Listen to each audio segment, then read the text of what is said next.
Marcos capítulo 9, versículo 33 ao 42. E tendo partido dali, todos encontraram? Vamos ler a partir do versículo 30, irmãos, perdão. Vamos ler do 30 ao 35, melhor. Do 30 ao 35. Todos encontraram? Amém. E tendo partido dali, caminharam pela Galileia, e não queria que alguém soubesse, Jesus não queria que ninguém soubesse que ele estava com os discípulos. Por quê? Porque ele ensinava aos seus discípulos. E o que ele ensinava? O Filho do Homem será entregue nas mãos dos homens, e matá-lo-ão. E morto ele, ressuscitará ao terceiro dia. Mas eles quem? Os discípulos, não entendiam essa palavra. E receava ou inquiria interrogá-lo. Chegando a Cafarnaum e entrando em casa, perguntou-lhes: o que vocês estavam conversando quando nós estávamos pelo caminho? Olha que coisa, irmãos. Eu lendo esses textos esses dias, eu vi exatamente a nossa vida como igreja. Eu olhei para esse texto e eu vi nós. Eu me vi nesse texto e vi a igreja, a irmandade, a cristandade, né? Nos vi durante todos esses 14 anos que nós caminhamos juntos. Eu tive foi como se fosse uma encenação da nossa realidade, principalmente os que estão há muitos anos com a gente. Porque esse texto está falando de que Jesus estava em Cafarnaum. Partindo dali, caminhando para Galileia, ele não queria que ninguém soubesse, ele não queria que a sua fama percorresse nesse momento, Jesus não queria ser importunado por mais ninguém. As massas de pessoas que o seguiam, aproximadamente entre 18 a 32 mil pessoas, segundo historiadores, diz que seguiam a Jesus. Só que nesse momento, ele queria estar somente com os irmãos, com os discípulos. Ele não queria ser importunado. Por quê? Olha que sensacional. Por uma razão. Não era porque Jesus se sentia melhor. É porque tinha algo que era mais importante na vida da igreja e do pastor. Versículo 31. Porque ele ensinava aos seus discípulos. E o que ele ensinava? Ele falava do evangelho. E o que ele estava falando a respeito do evangelho? Ele estava dizendo: o filho do homem será entregue nas mãos dos homens e matá-lo-ão. E depois de morto, ele vai ressuscitar no terceiro dia. Versículo 32. Mas os meninos, os irmãos, inquiriam, não entendiam o que ele estava falando. Eles não conseguiam entender, já estava há muito tempo. Eu estava analisando os versículos, porque assim, toda vez que nós vamos interpretar um texto da Bíblia, ou pregar dentro de um texto, nós precisamos ler o capítulo anterior e o capítulo sucessor, para poder entender e fazer as aplicações e a interpretação do texto certinho, para a gente não cometer erros. E analisando os textos anteriores, inclusive o capítulo 9, fala exatamente do Monte da Transfiguração, quando Jesus estava com eles mesmos. Quando ele desce do Monte da Transfiguração, ele comenta a respeito da sua morte e ressurreição. Mas os discípulos também não entenderam. Aí depois que ele desce do Monte da Transfiguração, os versículos, os textos anteriores, acontece o fato de um pai que estava com um filho miseravelmente possuído por uma entidade, e os discípulos, os irmãos não conseguiram salvar aquele jovem. Foi quando Jesus foi solicitado, e disse o texto que ele liberta aquele rapaz. Quando ele termina de libertar aquele rapaz, eu nunca tinha analisado, disse que chegando em casa, porque Jesus tinha um local, uma residência, um local, era como se fosse o seu quartel-general, local de descanso, em Cafarnaum.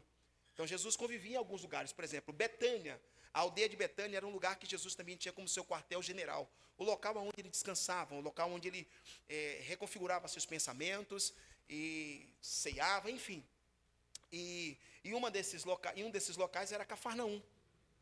Não se sabe se era a casa de Jesus ou se era a casa da mãe de Pedro. Não se sabe ao certo. Há muitas especulações a respeito dessa casa, se era ou não do Cristo. Mas o que nós sabemos era que essa casa era um local onde Jesus sempre se hospedava. Então, quando ele termina, olha para mim, quando ele termina de libertar o rapaz, chegando, o texto diz, chegando em casa, em particular, os discípulos perguntam, por que nós não conseguimos expulsar aquele demônio? Em casa, em particular, em Cafarnaum. E aí ele explica o motivo pelo qual. Bom, aí, já no texto que nós estamos lendo, o texto do capítulo 9, disse que, tendo partido dali da onde? De Cafarnaum mesmo. Eles saíram de casa, estão caminhando pela Galileia. Olha aqui, a ideia é mais ou menos deixa eu só levar vocês um pouquinho aqui na história. A ideia é justamente, eles estavam andando por toda a Galileia, que era muito grande. E ele estava andando com os discípulos, e ele estava ensinando os discípulos. Ele não queria ser incomodado, por quê? Porque a ênfase do evangelho é aquilo que você ouve. A principal expectativa do evangelho é levar as pessoas a escutar o evangelho. Então, nesse momento, não se tratava da experiência do Monte da Transfiguração. Quem está comigo, diga amém. Também não se tratava da experiência do exorcismo, da libertação daquele jovem. Nós cremos em tudo isso. Nós acreditamos piamente que nós fomos incumbidos de autoridade para lidar com qualquer tipo de batalha espiritual. Nós acreditamos piamente que é possível, em momentos específicos, termos experiências com Cristo. Só que a ênfase do texto não são as experiências do ministério de Claudemir e não são as experiências que nós vivemos no nosso devocional. O texto está dizendo, eu queria enfatizar mais uma vez para vocês, que Jesus não queria ser incomodado pelas multidões. Ele interrompe o atendimento, porque a ênfase do ministério de Cristo era ensinar. Qualquer igreja que a sua ênfase, qualquer pastor que cuida de pessoas e que tem essa responsabilidade, que a sua ênfase não seja comunicar, ensinar, então nós corremos um sério risco de não sermos uma igreja neotestamentária. Esse ensino, ele é prioritário na vida da igreja. A prioridade da vida dos irmãos é estar caminhando com Jesus dioturnamente, ouvindo o que ele tem para dizer. Hebreus disse, capítulo 1, que Deus, no Antigo Testamento, falou de muitas formas e de muitas maneiras.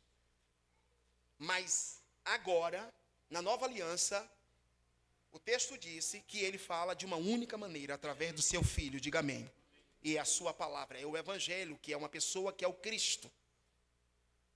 Então nós ouvimos o Senhor através do Evangelho. E Deus tem muito a comunicar. Jesus tinha muito a falar com o pessoal. Mas quando Jesus falava com eles, eles estavam ocupados em outras situações. O pensamento dos irmãos não tensionava para a expectativa daquilo que Jesus estava comunicando, de modo que eles não entendiam. Principalmente quando o assunto parecia ser o cerne do Evangelho, que é a obra, a morte, a ressurreição e a ascensão. A encarnação de Cristo, sua obra, sua morte, sua ressurreição, sua ascensão e seu retorno. Os irmãos não conseguiam entender a respeito. Mas havia uma insistência por parte do pastor. Porque ele sabia que o ápice para a transformação da vida daquelas pessoas era a comunicação do Evangelho. Então há uma insistência. Mas os irmãos não estavam preocupados com isso. Eu vou continuar o texto com vocês. Olha qual era o cerne dos irmãos. Percebam comigo agora, por favor. Versículo 33. E chegou a Cafarnaum, novamente retornaram para casa, e entrando em casa,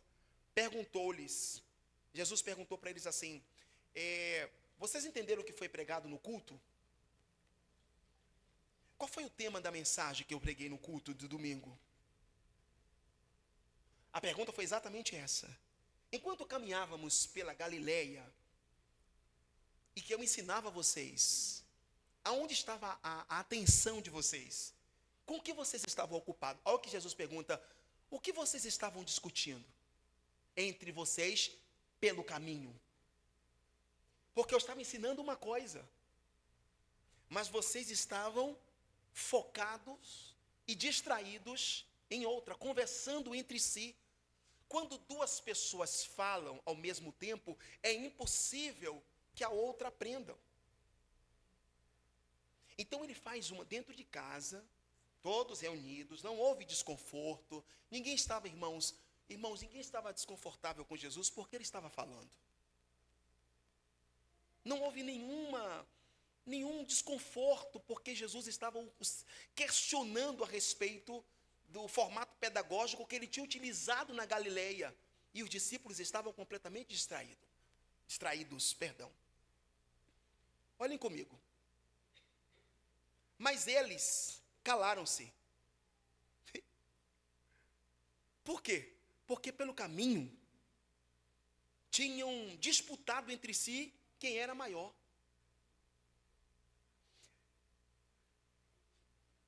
Olha a discussão e o tipo de conversa que os irmãos estavam tendo. Enquanto Jesus falava de coisas essenciais do Evangelho, eles estavam focados em coisas completamente triviais. Aqui nesse caso, eram banais. Estavam discutindo quem era maior entre eles. Quem era o bom. Então, Jesus aqui aplica alguns valores. Vamos ver? Versículo 34. Eles estão calados, né? Porque o tom da disputa, da pergunta, era uma disputa entre eles. Então eles estão calados diante da pergunta do Cristo. Jesus tinha deixado claro para eles que ele iria para Jerusalém, seria preso, condenado e morto. Mas os discípulos, no entanto, não estavam prestando atenção. Eles permaneceram indiferentes àquela realidade, aquilo que iria mudar as suas vidas de verdade. Já acomodados em casa, Jesus retoma a conversa, porém em um outro tom. O que vocês, irmãos, estavam conversando enquanto eu estava pregando para vocês? Qual era o foco de vocês? Quais são os interesses de vocês? Qual é o propósito de vocês mesmos me seguirem? Por que a igreja está cheia? O que é que realmente vocês querem nesse ajuntamento? Qual é a intenção de vocês, de fato, em me seguirem? O que vocês entenderam a respeito de mim? Eles não entenderam, irmãos.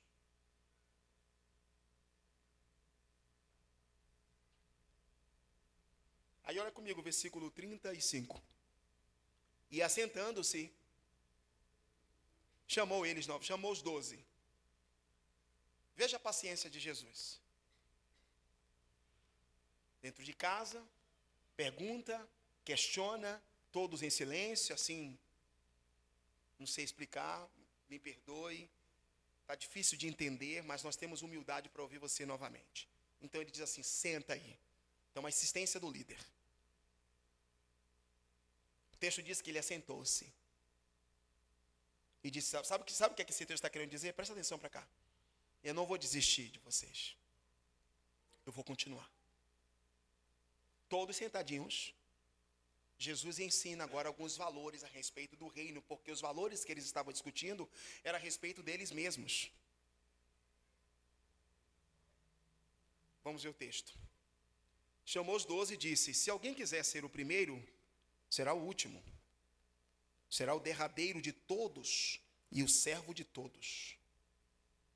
E lançando mão de uma criança, pegou no meio deles, colocou a criança no meio deles, tomou nos braços e disse: qualquer que receber um destes meninos em meu nome, a mim me recebe. Bom, eu queria ver com vocês, dentro desse texto, capítulo 10, por favor, pula só uma página, e verifica com o seu pastor, versículo 44 e versículo 45. Vamos voltar aqui, vai no texto, e foca comigo aqui o que eu quero dizer para vocês. Eles estavam discutindo quem era maior. Jesus agora vai ensinar, sentadinho, bonitinho com eles, pacientemente. Vamos ver isso de maneira mais cautelosa, porque andando vocês não conseguiram entender. Então vamos ver se agora vocês vão conseguir entender. Sentou todo mundo? Sentou. Deixa eu ensinar um princípio. Quem quiser ser maior no reino, seja o derradeiro. Porque o maior será o servo de todos. É isso que o texto diz? Perfeito. Agora, veja ainda o versículo 44 do capítulo 10, porque ele continua ensinando. Qualquer dentre vocês que quiser ser o primeiro, será o servo de todos. Porque o Filho do Homem também não veio para ser servido, mas veio para servir e dar a sua vida em resgate. Ricardo, Jesus volta novamente para o centro do Evangelho. Os valores ensinados aqui, pelo fato dos discípulos estarem perdidos, cada um buscando os seus próprios interesses, ele volta novamente.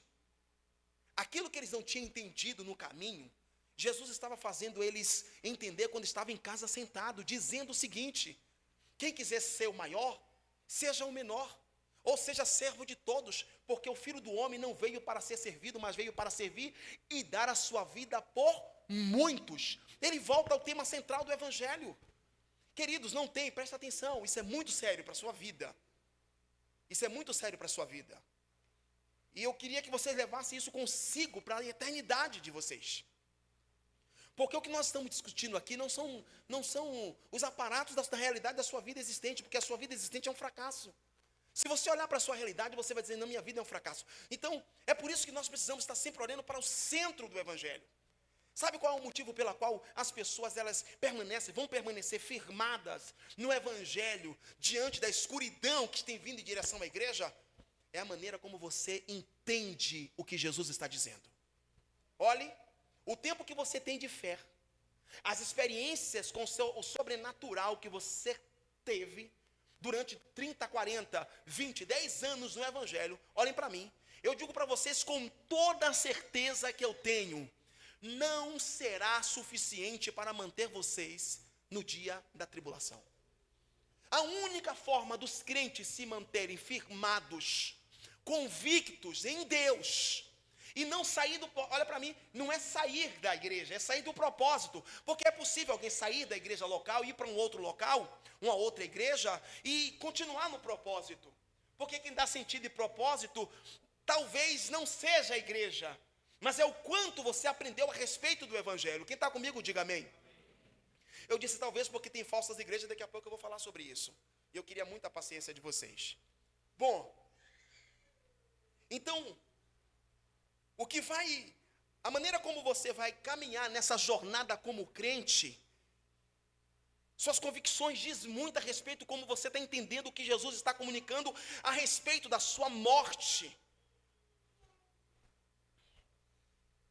Se está difícil para você entender, é porque você não está prestando atenção. Se você até hoje não conseguiu entender absolutamente nada, é simplesmente pelo fato de você não estar prestando atenção como os irmãos aqui. Mas Jesus está chamando a atenção deles para aquilo que era vital, não para aquilo que não tinha tanta significância. Mas eles, como nós, eu até me vi nessa realidade. Jesus está transmitindo aos seus discípulos os valores do reino.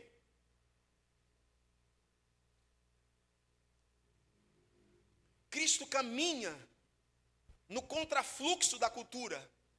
O cristianismo anda no contrafluxo da história. Por que você está dizendo isso? Porque o texto deixa claro que o egoísmo doentio dos discípulos era o foco deles. Quem é superior a quem? O foco deles era a vida quanto essa existência. Porque no nosso mundo, quem é maior é quem mais tem. Mas no mundo de Deus, olha para mim, o mundo de Deus, a vida do Evangelho vai na contramão. Mayara, pode projetar aí?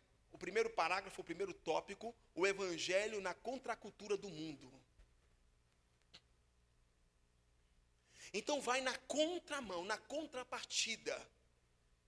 Sabe o que Jesus disse? E eu acho que vocês não se atentam a isso. Eu não vim trazer paz, eu vim trazer espada no meio da sua casa. Por quê? São ideias que divergem. Eu vim comentando isso no carro com o pessoal. São pensamentos que não se combinam. Porque luz e trevas. Porque a vida do Evangelho, ela vai contra o fluxo da cultura do mundo do qual nós fazemos parte.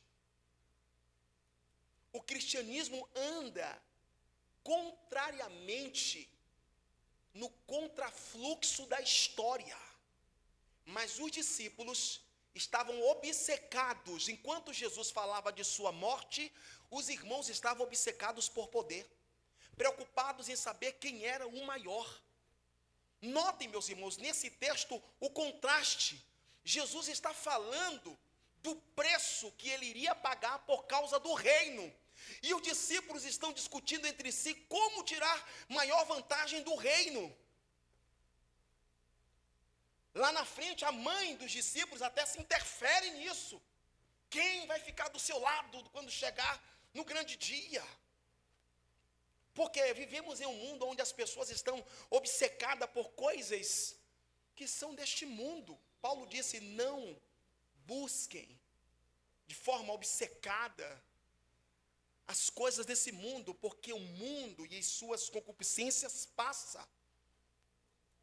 Esse é o principal papel do pastor, preparar na comunicação do Evangelho a mente e o coração da igreja, que a ele foi confiado, a entender e viver a despeito dos valores que apontam para a eternidade, irmãos. Não tem na Bíblia nenhuma responsabilidade do pastor quanto resolver os seus dilemas emocionais. Não há nas Escrituras, não que o pastor não possa auxiliar, nenhuma ferramenta que me habilite ou me capacite para dar a vocês as chaves para vocês se desenvolverem na perspectiva financeira. Por quê? Porque quando você olha para a Bíblia Sagrada, o Evangelho resolve tudo isso, diga amém. É porque nós não conseguimos entender isso. Mas o Evangelho do Cristo é a solução para qualquer problema, principalmente quando nossa esperança e expectativa está unicamente nele. A grandeza verdadeira não está em ser maior, mas sim em estar disposto a pagar o preço mais alto. O nosso egoísmo, que era o caso dos meninos aqui, é sempre um obstáculo ao projeto do reino de Deus. Enquanto eu e você, nós estivermos discutindo sobre quem é maior, sobre os nossos interesses, quem ofendeu quem, porque isso está certo, porque isso está errado, enquanto vivermos, sabe, dentro dessa nós seremos sabotadores do projeto de Deus no reino. Nós seremos anticristãos, anti-reino de Deus. E nos aliaremos inconscientemente ao anticristo. Porque anti é tudo aquilo que conspira contra o Senhor. Quem está comigo, diga amém. E nós não podemos, em hipótese alguma, nos colocar nessa posição. Então Jesus pacientemente reúne os discípulos e ensina a eles: vocês estão errados. Ou errados. Não coloque suas energias em coisas triviais.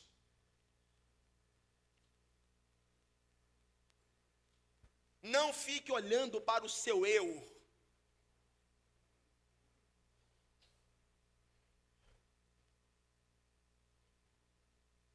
É por isso que nós precisamos entender o Evangelho. Muitos irmãos nossos não sabem exatamente o conceito e a aplicação do significado do Evangelho. E hoje eu preciso continuar falando com vocês a respeito do mesmo assunto que tenho falado nos últimos anos. Por essa razão, o tom do sermão do seu pastor hoje é a respeito, nesse domingo, do que é o Evangelho. Talvez a definição mais clara e objetiva sobre o que é o Evangelho foi registrada pelo apóstolo Paulo. Queria que vocês conferissem comigo, por favor, Romanos capítulo 1, versículo 16. Se você puder abrir a sua Bíblia. A definição para mim, talvez mais clara e mais objetiva sobre o que é o Evangelho, foi registrada pelo nosso irmão Paulo, escrevendo a comunidade de irmãos em Roma. Quando ele disse: o Evangelho é o poder de Deus para salvar. Olhem para mim, depois que abrir. O Evangelho não tem poder. O Evangelho é o poder de Deus para salvar. Para quê, pastor? Salvar. Romanos 1,16.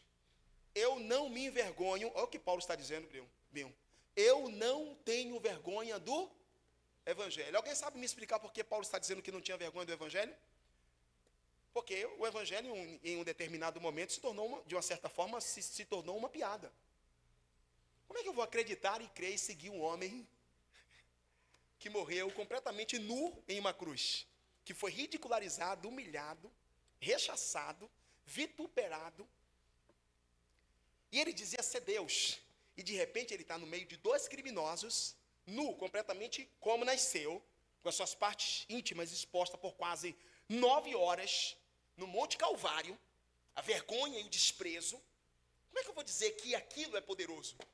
Como é que eu vou ter confiança em um Deus que morre crucificado pelos romanos, que é o meu algoz? Aí Paulo está dizendo: eu sou um homem sábio, sou um homem de influência, mas eu queria dizer para vocês que eu não tenho vergonha do Cristo na cruz. Aí talvez alguém perguntou: mas por que você não se envergonha? Olha o texto. Porque o Evangelho de Cristo é o poder de Deus para a salvação de todo aquele que crer. Visto que a justiça de Deus se revela no Evangelho de fé em fé, porque está escrito: o justo viverá pela fé. Então Paulo está dizendo que o poder de Deus é o Evangelho. Que a morte de Cristo, a consumação da obra de Cristo na cruz, é o poder de Deus que habilita homens para perdão de pecados e vida eterna. Quem está aqui, diga amém. Isso é o poder. E por meio da fé, porque o justo terá a vida eterna por meio da fé. Olhem para mim.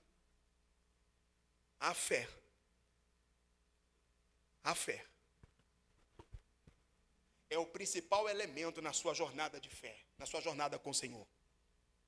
Em outras palavras, o que Paulo está dizendo, meus irmãos, é que o Evangelho é o próprio evento de Cristo, o Cristo crucificado, sua obra completa na cruz.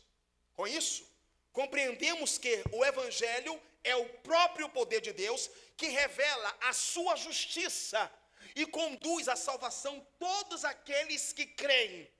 O Evangelho revela a justiça de Deus através do Cristo, porque Deus estava muito irado e prestes a derramar a sua ira sobre nós. Mas a obra de Cristo, sua morte na cruz, é a justiça de Deus que aplaca a ira de Deus para nos absolver da condenação que estava sobre nós. Quem entendeu isso, diga amém.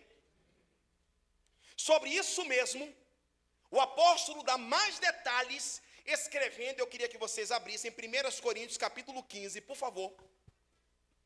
A partir do versículo 1. Ele dá mais ênfase, dizendo que pelo Evangelho somos salvos, pois o Evangelho é a mensagem do Cristo que morreu pelos nossos pecados, foi sepultado e ao terceiro dia ele surgiu do meio dos mortos. Quem está comigo, diga amém. Então, o Evangelho, de acordo com Paulo aos Coríntios, ele está afirmando, está dando mais ênfase. Pelo Evangelho nós somos salvos. A salvação não é pela sua própria justiça, a salvação não é pela sua própria obra, não é pelo seu próprio mérito, a salvação é pelo Evangelho de Cristo.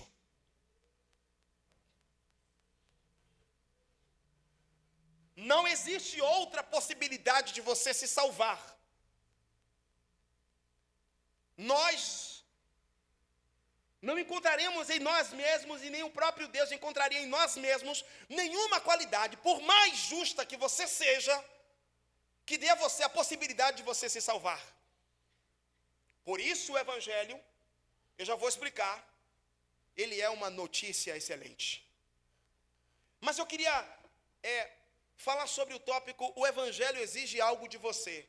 Abram comigo em Marcos capítulo 1, versículo 15, por favor. Vocês podem ir anotando, grifando aí nos textos. Marcos capítulo 15, gentilmente. Eu quero ler o capítulo 1 e o versículo 15. Capítulo 1, versículo 15.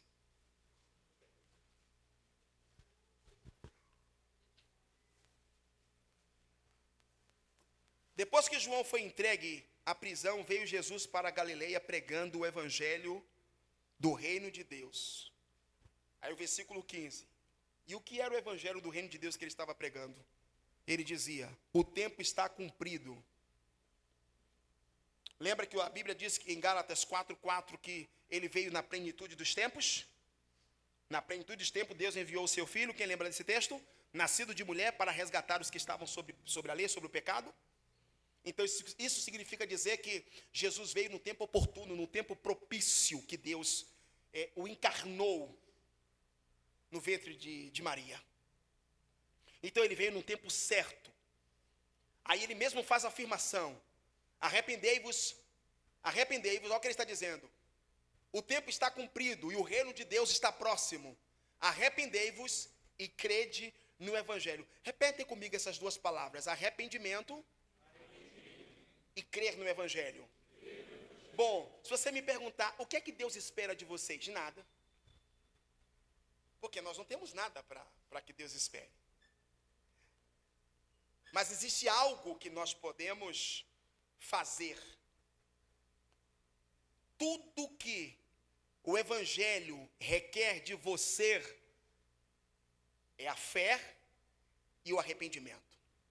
Só isso e mais nada. Porque essa própria fé, olhem para mim, e esse próprio arrependimento é gerado por Deus. Tudo que Deus exige de mim e de vocês é arrependimento e fé. O que é que ele está dizendo para o mundo?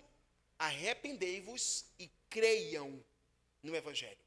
A notícia que eu vou dar a vocês, olha, vocês precisam abandonar o pecado de vocês, e vocês precisam acreditar na notícia que eu vou dar. O mundo está em um colapso total. Olhem para mim, levante a cabeça, olhem para mim. O mundo está assim, de cabeça para baixo, vivendo sobre a maior perspectiva de desesperança. E aí João Batista veio preparar o caminho, ele foi essa pessoa, e de repente Jesus aparece dizendo: estou fazendo um apelo a todos vocês. E qual é o apelo? Acreditem em uma boa notícia que vocês irão receber. A única coisa que Deus espera do homem é o arrependimento e a fé. Não é o sacrifício, não é a penitência, não é a indulgência. O evangelho do Cristo não está pedindo a você suas obras e muito menos o seu dinheiro para te salvar. Há quem diga que a história do jovem rico, parece que Jesus estava pedindo a ele o dinheiro para ele ser salvo, né? O que eu posso fazer para ter a vida eterna? Vende tudo, reparte com os pobres, mas isso não é o que o texto está querendo dizer. Porque a única coisa que Deus espera do homem, haja vista que o homem não tem absolutamente nada para oferecer ao Senhor, é simplesmente que o homem acredite no evangelho. O evangelho de Jesus Cristo é o plano de Deus para salvar você e a sua família. Nesse texto, nós compreendemos que Jesus está chamando o homem ao evangelho do Cristo, porque a expiação de Jesus Cristo é o ponto central do plano da redenção. 1 Coríntios capítulo 15, do 1 ao 14, não precisa abrir, fiz o resumo. Irmãos, venho lembrar a vocês o evangelho que eu anunciei, o qual vocês receberam, e ainda perseveram, para que por ele vocês sejam salvos. Eu venho lembrar a necessidade do pastor estar relembrando a igreja a despeito do evangelho. Eu venho lembrar, irmãos, a vocês novamente, a respeito do evangelho que eu vos ensinei. Por quê? Porque havia outro evangelho, e logo logo eu falo a respeito disso. Havia outro tipo de evangelho sendo pregado. Paulo está dizendo: perseverem no evangelho que eu anunciei. Isso significa dizer que é possível, olhe para mim, nós estarmos aqui agora vivendo um outro evangelho que não é o evangelho de Cristo. Então você me pergunta: Claudemir, o que é o evangelho? O evangelho é a mensagem da parte de Deus que anuncia a graça de Deus em Cristo, para que aqueles que nele crê e que não são dignos e nem merecedores sejam salvos. O que é o evangelho? Pode mudar, filha. O que é o evangelho? É a mensagem da parte de Deus em Cristo para aqueles que não são dignos e muito menos merecedores. É Deus entregando uma mensagem, dizendo: eu tenho perdão de pecados e redenção para a sua vida. Eu tenho salvação para você. Você estava indo para o inferno em uma direção muito perigosa. Vocês estavam completamente moribundos. Mas eu tenho uma mensagem que pode salvar vocês. Por que pode salvar? Porque a condição de pode salvar, porque a condição é que você precisa crer. Por isso que o que Deus mais exige de mim não é o serviço na comunidade. O que Deus mais exige de mim é o arrependimento e a fé para ser salvo. Parece que a insistência de falar sobre isso, olhem para mim, é porque vocês não têm muito, ou alguns de vocês não têm muito anseio por essas verdades. E deixa eu dizer uma coisa aqui muito arriscada. O fato de você não ter anseio por essas verdades pode colocar em risco, em xeque, o seu estado eterno. Por isso a necessidade de estar reafirmando.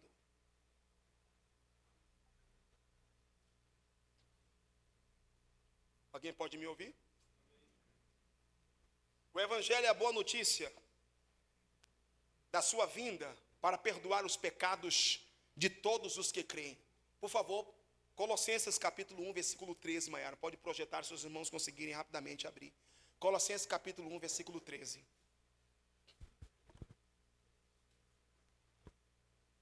Colossenses capítulo 1, versículo 13. Não se distraiam. Prestem atenção. Você vê que Jesus está chamando a atenção dos irmãos porque eles estavam focados em outras coisas.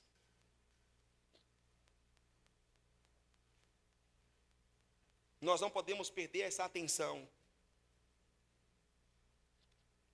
A boa notícia de sua vinda para perdoar pecados, Colossenses 1,13. Ele nos resgatou do domínio das trevas e nos transportou para o reino do Filho do seu amado, em quem temos a plena redenção por meio do seu sangue, isto é, perdão de pecados. Todos os irmãos sabem que desde o princípio, o pecado do primeiro homem, desde o pecado do primeiro homem no princípio, todo gênero humano pecou juntamente com ele. Quem é a raiz reprodutora, meus irmãos? Adão.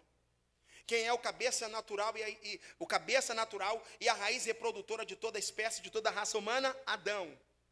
Não tem outro homem. Não tem outra mulher.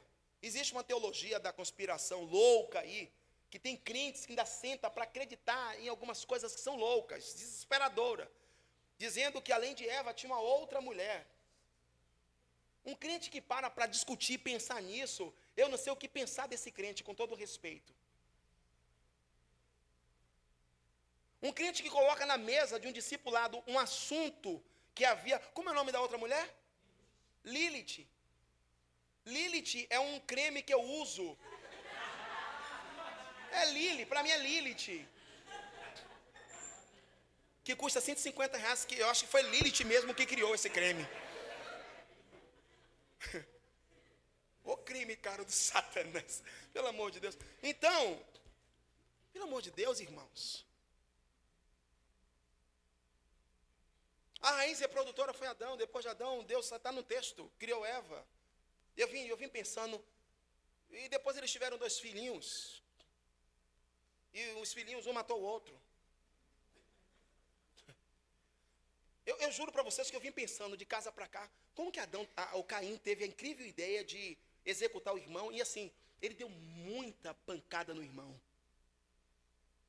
Eu vim pensando nisso, o cara estava tão dominado por essa natureza que se corrompeu, que ele só parou quando viu Caim ou Abel dar o último respiro. Ou respirar pela última vez.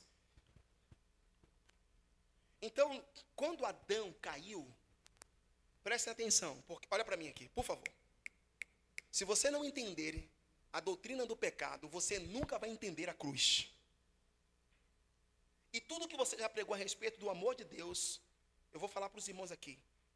Tudo que você fala a respeito da cruz e do amor de Deus, se você não entender quem você se tornou, é genérico. Sua fé, ela está correndo um sério risco.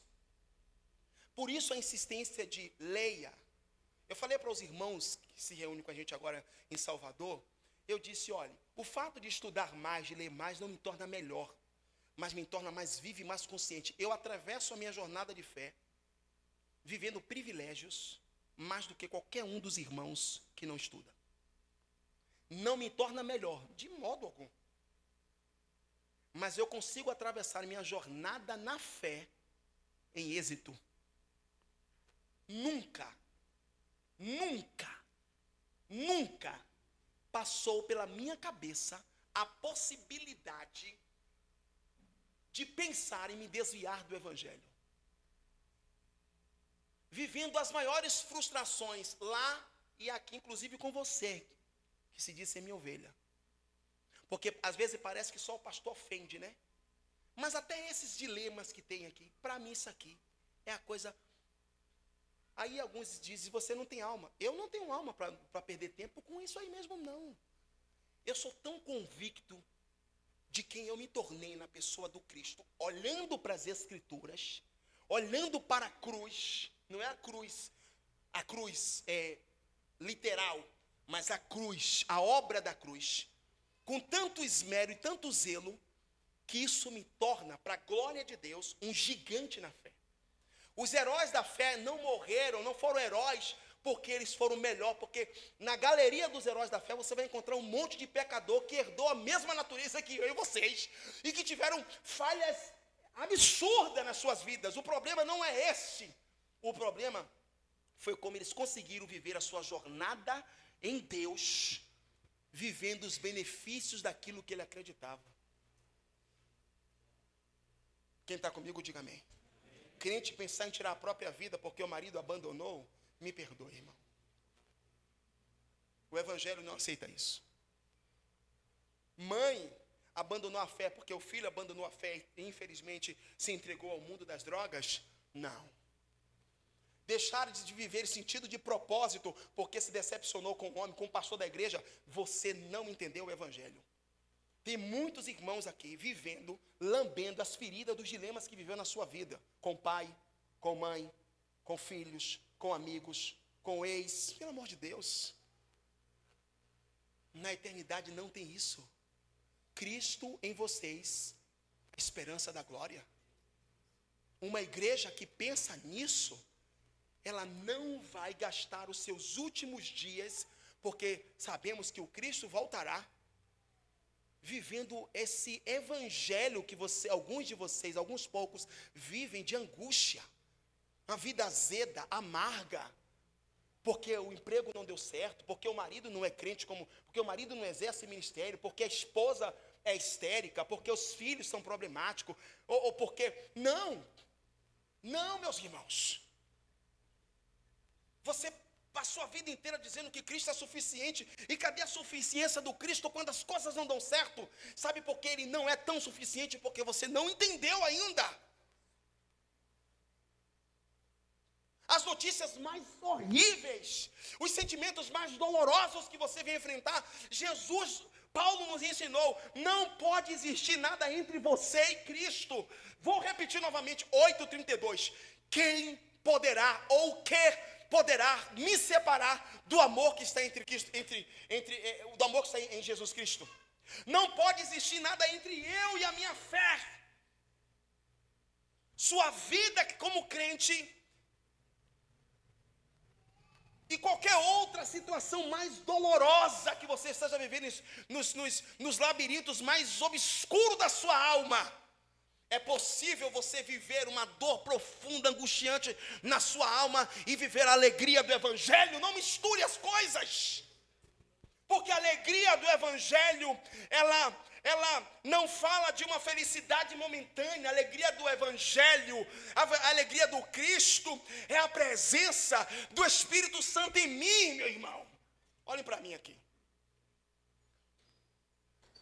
Todos vocês sabem que a minha irmã está com câncer no reto. Minha irmã gêmea. E eu testemunhei algumas coisas assim, aterrorizantes no bom sentido. Então, por ela estar com câncer, então ela sofreu de uma obstrução aguda, porque ficou um mês sem ter fé, sem evacuar. Você sabe o que é uma pessoa um mês? A gente fica um momento já. Então, minha irmã está entubada, todo esse processo não é pelo câncer, mas é e teve infecção generalizada por dentro, devido a tantas fezes, inalando fezes. Meu Deus do céu. E quando eu cheguei lá, eu não sabia dos prognósticos, eu estava lá, e ela glorificando a Deus, porque foi no tempo oportuno eu estar com minha irmã. O amor da minha vida, minha irmã gêmea, a gente nasceu no mesmo dia. E ela sentindo muitas dores, irmãos. E eu não estava mais aguentando, porque eu dormindo no sofá. E ela do lado na cama, o quarto, parede. E eu não aguentava mais ouvir minha irmã gritar. Mas era muita dor. E eu entrando em desespero, não podia dizer nada, porque minhas sobrinhas que estavam cuidando dessa parte de médico. E aí teve um momento que eu disse, não, eu tenho que fazer alguma coisa.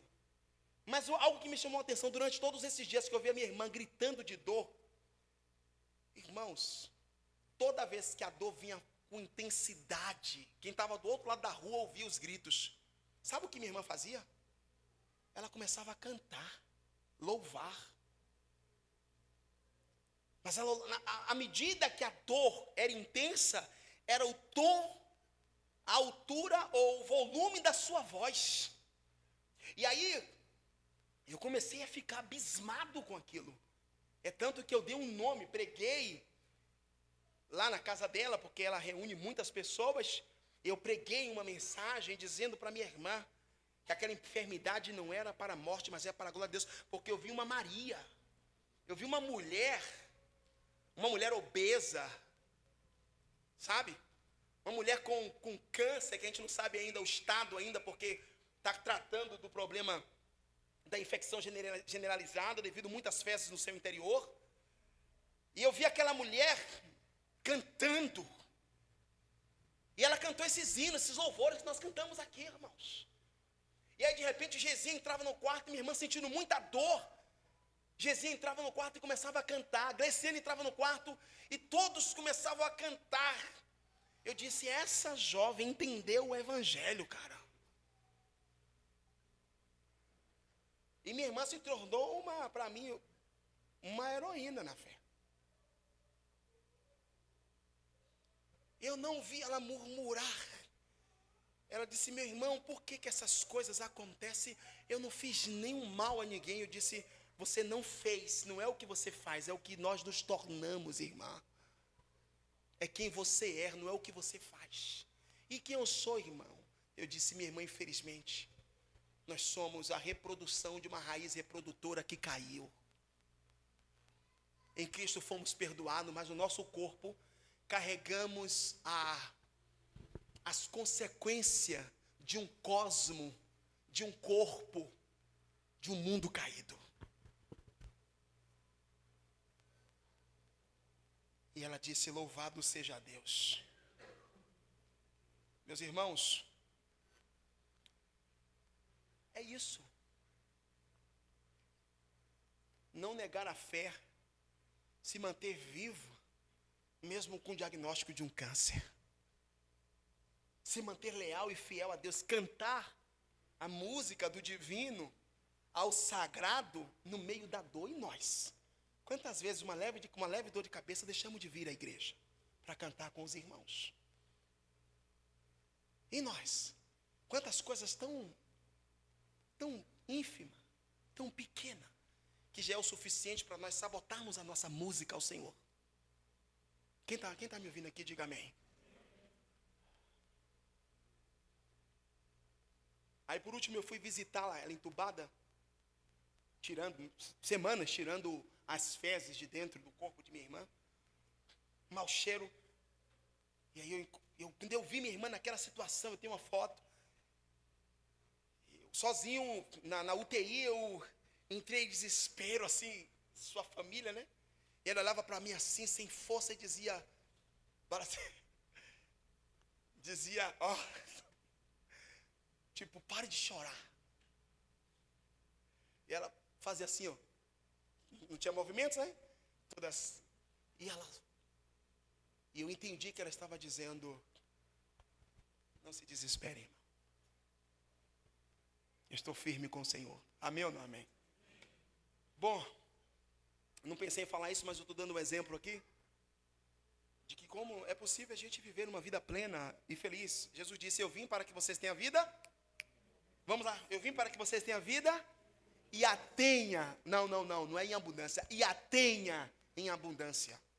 Aí as igrejas seitas, não estou sendo radical não, diz que essa abundância é a vida, eles tensionam para uma realidade da vida física. Mentira. Estava relendo esse texto e o texto aponta para a redenção, Ricardo. Essa vida abundante é a vida no Espírito, diga amém. É a felicidade do perdão que nós temos. É a alegria de que um dia estaremos com o Senhor na eternidade, diga glória a Deus.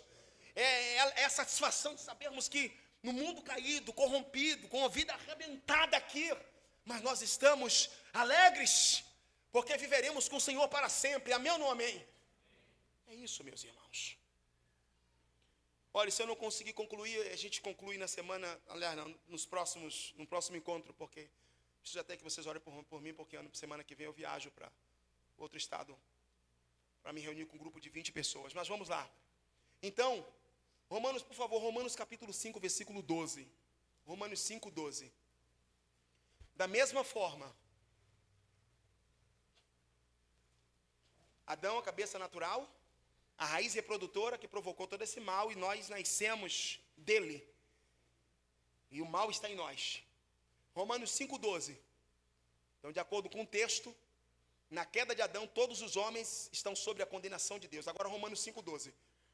Da mesma forma, como o pecado ingressou no mundo por meio de um homem, e pelo pecado a morte, assim também a morte foi legada a todos os seres humanos, porquanto todos pecaram. Ou seja, todos nós somos culpados. Romanos 3, 23. Eu já li esse texto para vocês umas 1000 vezes aqui na igreja. Porque todos pecaram e da glória de Deus. A punição pelo crime do pecado é a morte. Romanos 6, 23. Porque o salário do pecado, olha para mim, não é o salário do pecado que você cometeu ontem. Não, esse texto aponta para um aspecto completamente diferente. Romanos 6, 23 está dizendo que o salário do pecado de Adão trouxe a morte a todos nós. É isso, tem nada a ver. Porque o salário do pecado, a consequência do pecado de Adão, da rebelião, é a morte. Olha aí, olha o versículo B, a parte B. Mas, aponta para a eternidade. O dom gratuito de Deus é o quê? A vida eterna por Cristo Jesus, nosso Senhor. Diga aleluia.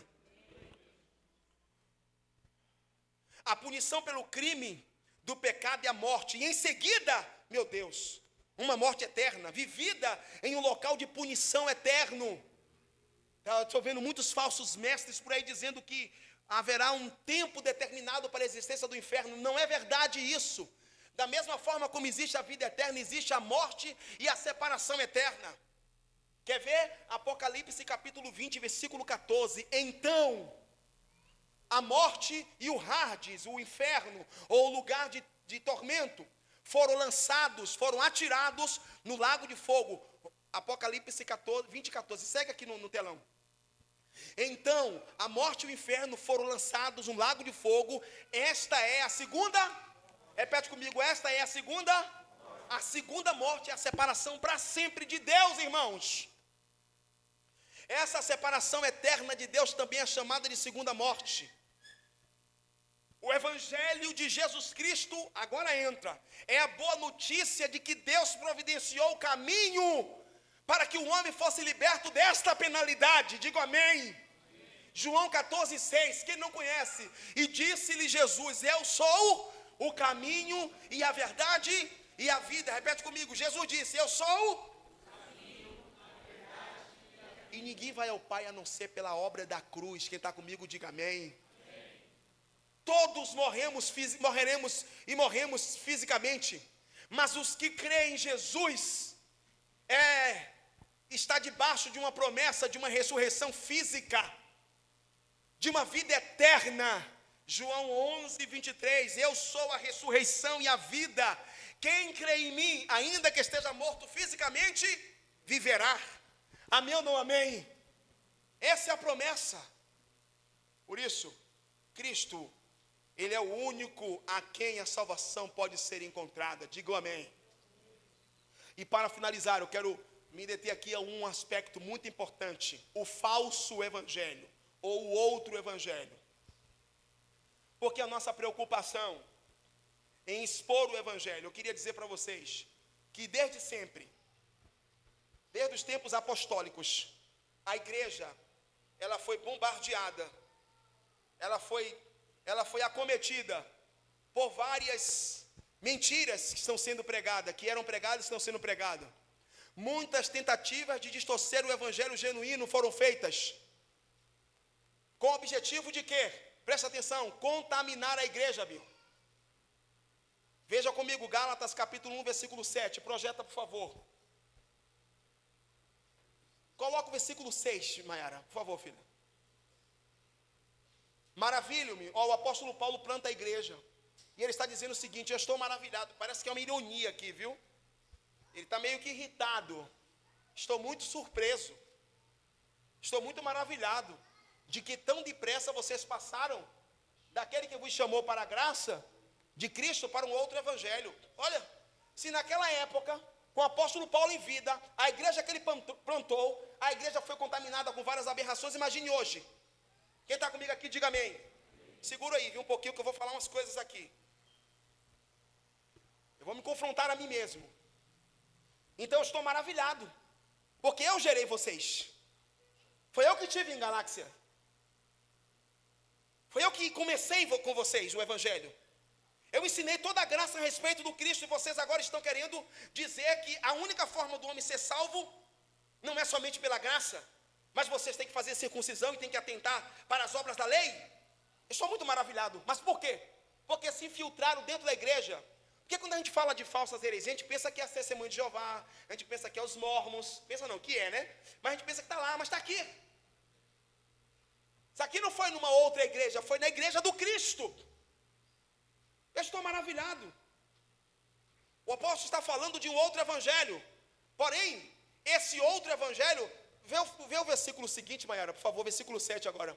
O qual não é outro, mas alguns irmãos, alguns falsos crentes, vos perturbam, querendo transtornar o evangelho de Cristo. Ou seja, olha para mim, o evangelho e a doutrina, quando não é pregado em nossos púlpitos genuinamente, contamina a igreja. Então a nossa igreja pôde estar adoecida por muitos anos, por termos acrescentado coisas ao evangelho. Quem está com o seu pastor aqui, diga amém. Só que Paulo está dizendo, não é outro evangelho, é um falso evangelho. Na realidade, ele está dizendo, não é evangelho.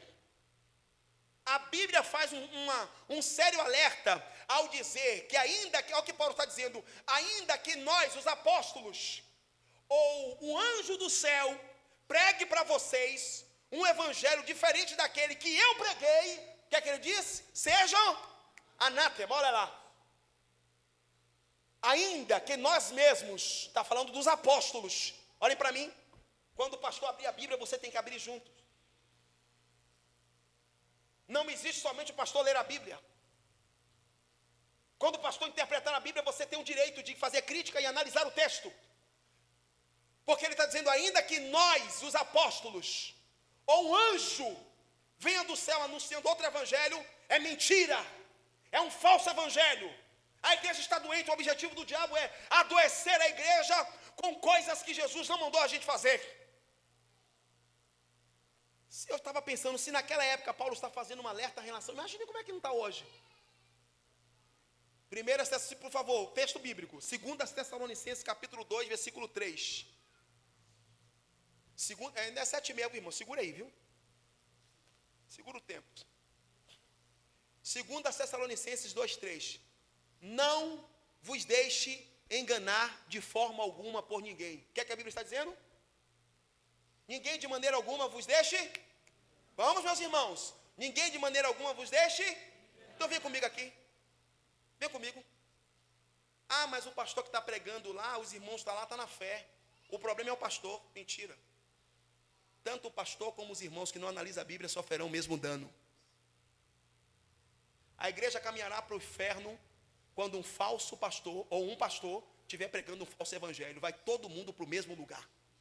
Por isso que você precisa estudar. Ninguém, ele está falando para a igreja, de maneira alguma vos engane. Ele está dizendo, olha, seja esperto, seja inteligente. Porque, olha lá, não será assim, sem que antes venha a apostasia e se manifeste o homem do pecado. Quem é esse homem do pecado? O filho da perdição. A operação do espírito do anticristo. Mas eu vou mais. 1 Timóteo capítulo 4, versículo 1, por favor, minha filha. O Espírito Santo afirma expressamente. É a primeira vez que eu vejo o texto, Wilson, da Bíblia Sagrada, o Espírito Santo dizendo, olha, estou falando algo com mais ênfase. O Espírito Santo, 1 Tessalonicenses, filha, 4, por favor. 1 Timóteo, desculpe, 4, 1. O Espírito Santo afirma expressamente que nos últimos tempos,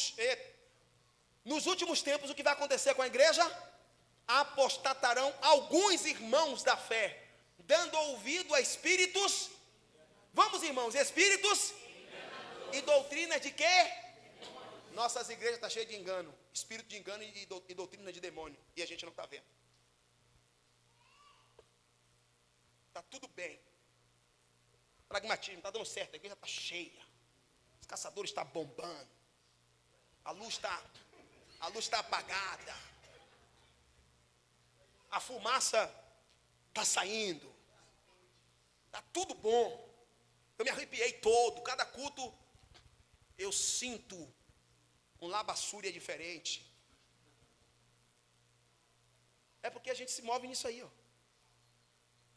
Quando o pastor está insistindo, incomodando, falando expressamente, reafirmando, sendo chato com vocês se apostatam daquilo que eu ensino. E dizendo a vocês, sejam conscientes do evangelho. Não seja como os demais aí. Não tem problema dos pastores lá, nós só temos que orar. Cada igreja, as pessoas procuram o pastor que elas merecem. Infelizmente. O Espírito Santo está dizendo para nós hoje, nessa noite, doutrina de demônios. Estamos vivendo nos últimos dias apostasia e muitos irmãos se desviando da fé. Se desviar da fé, sabe o que é? Às vezes mudar de igreja. Quando uma igreja está estabelecendo, levando a sério princípios, e eu estou procurando um ambiente onde eu possa lucrar, ter vantagens, onde eu possa sustentar o meu ego e ser maior. É esse tipo de igreja. Estou dizendo todos os irmãos que saíram, tem muitos irmãos sérios que estão em outro lugar, que Deus abençoe, não tem problema algum. Mas alguma parte que não conhece o evangelho estão perdidos. E o Espírito Santo ele prediz a apostasia em nossas igrejas. E o que é apostasia, pastor? Afastamento da fé, não é desviar. É estar dentro da igreja, porém, vivendo um outro evangelho. Como assim? Água ungida. Cheguei na casa de minha irmã, meu pai foi na Universal, eu estou vendo ele chegar. Que foi, painho? Eu fui lá, meu filho, buscar água. Qual água? Para Fona, que é minha irmã, tomar. Minha irmã não vai tomar esse painho. Coitado de meu pai, não conhece o evangelho.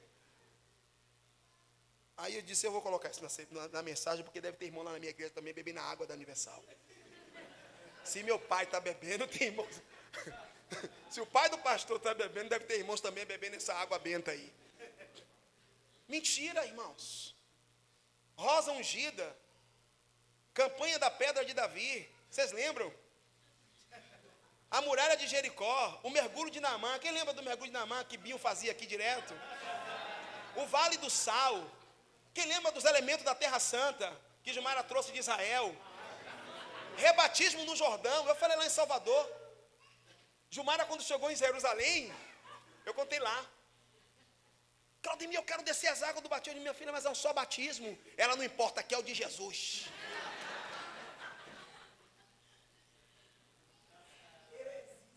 Um frio, olha para mim, um frio que estava mais ou menos 4 abaixo de 0. Você sabe que ela é frienta. Ela não se importou. E o pior, o batismo dela foi o pior que eu já vi. A pior heresia, sabe por quê? O batismo dela foi 7 vezes. Além de ser um batismo mentiroso, eu contei lá na Igreja Salvador, que a Igreja Salvador já está nascendo assim, debaixo de pancada. Eu nunca vi um povo tão vibrante, tão feliz. Os irmãos estão há anos, não conhecia nada disso. Eu disse, minha igreja é privilegiada, porque o que eu estou pregando vocês já ouviram falar. Não, mentira, você mergulhou 7 vezes. Além de batizar, ainda foi 7 vezes. Eu digo, rapaz, que mistura. É o batismo de João ou é o mergulho de Naamã? E aí, Gilmara? Foi o mesmo rio que... E não é o rio que Jesus foi batizado. Essa é a maior mentira. É um braço, possivelmente, do Jordão. E eu sabendo, olhando para a cara dela, dizendo para ele... Não entendeu nada. Mas ela disse, se eu falar, é porque você não crê mais, né? Então, eu deixo ela crendo. Aí eu fui para minha outra heresia, eu trouxe as pedras para Binho e para Laís.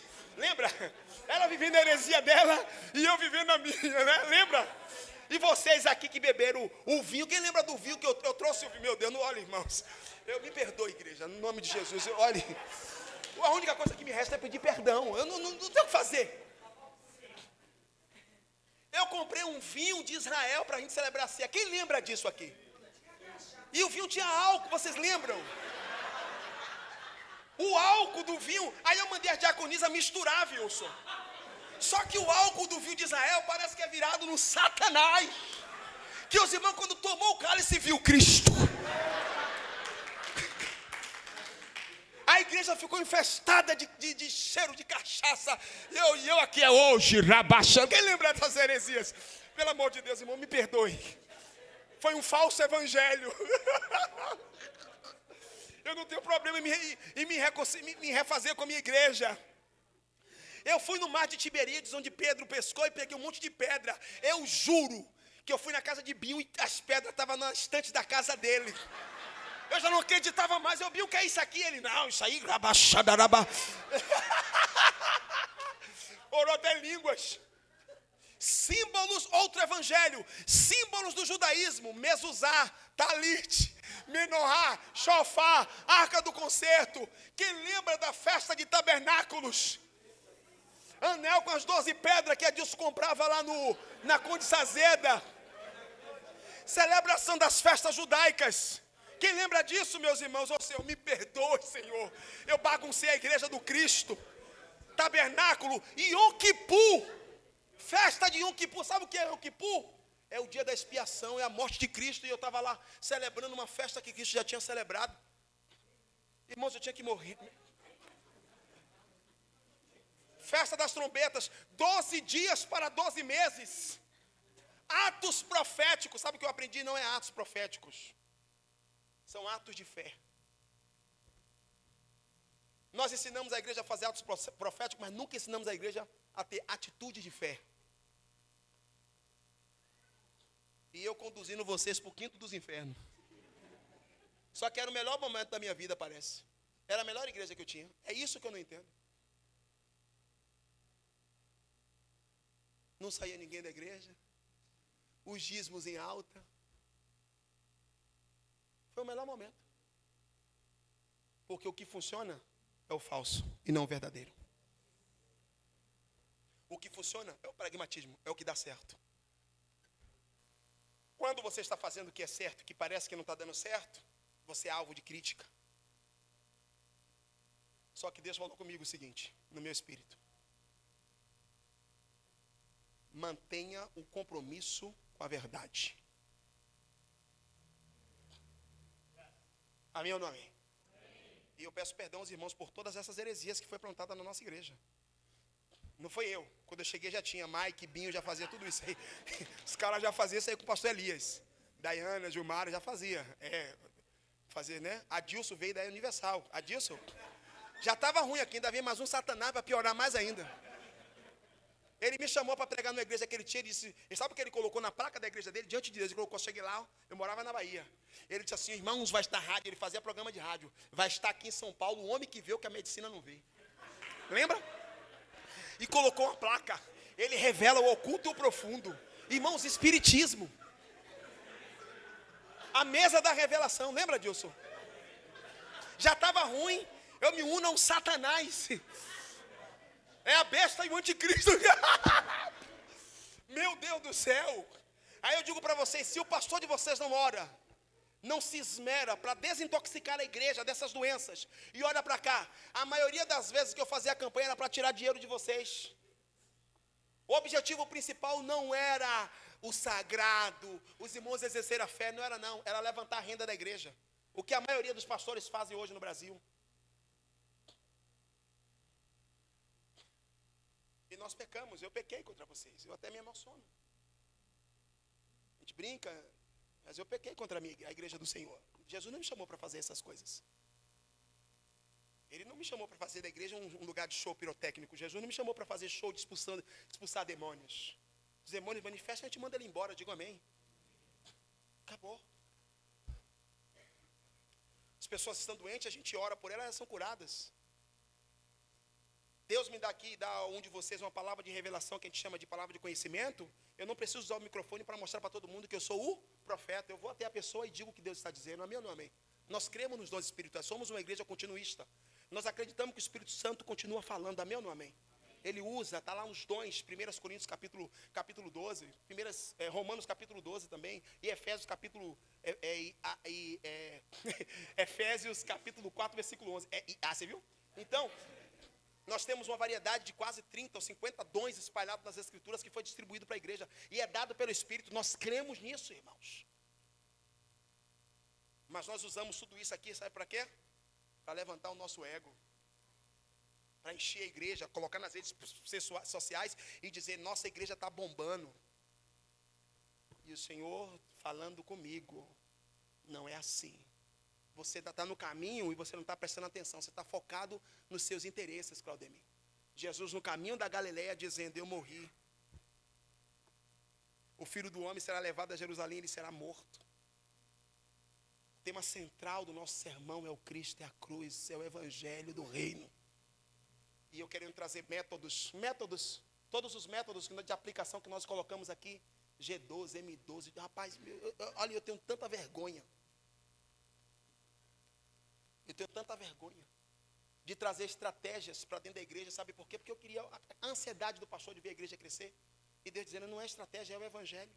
Se o Evangelho não convencer as pessoas, você com suas estratégias não vai conseguir fazer nada, irmão. Até o ano tal, você estava tentando levantar a igreja com sua própria capacidade de inteligência. Ou você para ou eu te tiro. Calma, senhor. Não precisa ser tão radical assim com o irmão. Até porque eu vim de uma escola de neófitos. Você sabe por que eu estou induzindo aqui os jovens a todo mundo fazer seminários e estudar? Porque eu não quero que eles cometam os mesmos erros que eu cometi. Quem está comigo, diga amém. E sabe o que eu estou fazendo hoje? Convencendo uma turma de pastores a abandonar tudo isso que nós um dia praticou. E graças a Deus, sabe o que está acontecendo? Pela influência que nós exercemos e a nossa igreja, aqui às vezes a gente acha que está ruim, né? Mas o povo ama a nossa igreja. Onde eu vou, as pessoas seguem a nossa igreja. Inclusive, Léo, melhora as redes sociais, porque o povo está vendo o que a gente está fazendo. Então nós não seguimos o outro evangelho, diga amém. Como seguidores de Cristo, eu fecho aqui. testemunha deles, devemos defender o evangelho genuíno a qualquer custo, mesmo que nos causem aflição. Eu encerro aqui esse tempo com os irmãos. Eu estava me lembrando como é importante a gente combater isso, sabe por quê? Na igreja de Tiatira se levantou falsos ensinos, que foi Jezabel, doutrina de Jezabel. Não era uma mulher querendo controlar a igreja, não, era ensino mesmo, doutrinários, ensinando que o mal era bem e que o bem era mal. Na igreja em todas as igrejas havia falsos ensinos. Eu disse, Jesus, as igrejas foram atacadas por várias doutrinas. Pérgamos, a doutrina de Balaão. Sabe o que é a doutrina de Balaão? Olha para cá. A mistura do paganismo com o cristianismo, do falso com o verdadeiro. A doutrina dos nicolaítas tinha como objetivo corromper as doutrinas da igreja e perverter os costumes já existentes. Como hoje, as igrejas estão abrindo precedentes para o relacionamento homoafetivo entre pessoas do mesmo sexo. As igrejas estão aceitando várias situações, irmãos. Tudo em nome do dízimo. Em nome da popularidade na sociedade, o nome da igreja. Estamos vendo relatos de igrejas que a gente tinha como inspiração, e que quando você vai ver, não é relatos, são relatos genuínos, que a gente pesquisa, e você vê lá que o falso evangelho é impregnado naquelas igrejas. A igreja de Tiatira, a doutrina de Jezabel, ensinava que algo mal pode ser bom, e que o profano pode se misturar com o puro. 1 Timóteo 1, olha o que Paulo disse: Timóteo, meu verdadeiro filho na fé, graça, misericórdia e paz da parte de Deus seja com você, filho. Conforme te solicitei, quando parti para a Macedônia, permaneça em Éfeso, olha para cá, para advertires a certas pessoas que não mais ensinem que não ensinem doutrinas falsas no meio da igreja. Uma exortação a perseverar, a preservar e perseverar na sã doutrina. Fiquem de pé. E eu oro para que vocês permaneçam em Deus. Amém ou não amém? Apaixonado pela sua palavra. Vocês podem criticar tudo que eu pregar. Abram o livro sagrado de vocês. Reveja tudo que foi pregado. A mensagem está projetada agora nas redes sociais. Ouça novamente. Analise os pontos. Qualquer um que pregar no nosso púlpito, vocês podem fazer crítica. E se o evangelho não estiver sendo pregado, vocês podem chamar a nossa atenção. Quem está comigo, diga amém. Vamos orar sobre isso. Nós temos uma dedicação a fazer de uma criança. Feche seus olhos e nós oramos, pedindo ao Senhor que nos perdoe por muitos anos ter vivido cegos, ensinando a igreja. Senhor, nós te pedimos perdão,